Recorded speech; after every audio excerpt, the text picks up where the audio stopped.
Erokamano Ramogi TV, nyinga en Otuma. Nyinga en Otuma, kata nying mongere en Feli Nyakisami Nyatingli. Kadwa wuoye wach insecurity mantiere kuonde mongokre ma wadake e Kisumu County ka irigo. Mokwongo, achien kanyo ne nyithindwa ma rowere matindo noketgi Kazi Mtaani. To kendo pesa ne flow, to kendo kinde mane oketgi Kazi Mtaani, njore ok ne ng'eny nikech nyithindo gi ne gin busy all along.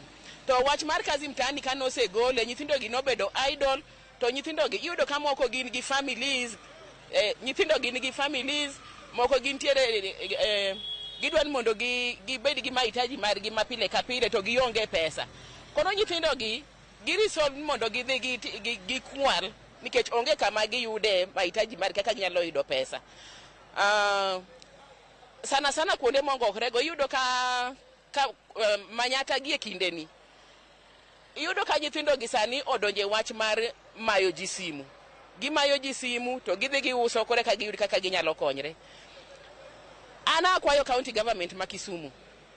Okine ka chon kanyo rowere matindo gi nentiere thothgi noyawo kuonde mag car wash. To kuonde mag car wash gi nobi mogolgi te. Mogolgi e genga paya onge kaka ginyalo dhi mbele gi mahitaji margi. Sani gin idol e estate kucho. Akwayo county government sana jok mane dil gi tich mar car wash. Orang nigi kamoro ma specific ma ginyalo time tijegi mondo giyud kaka ginyalo yudo mahitaji margi mapile. Erokamano ahinya, mana mapiyo piyo kabiro iri.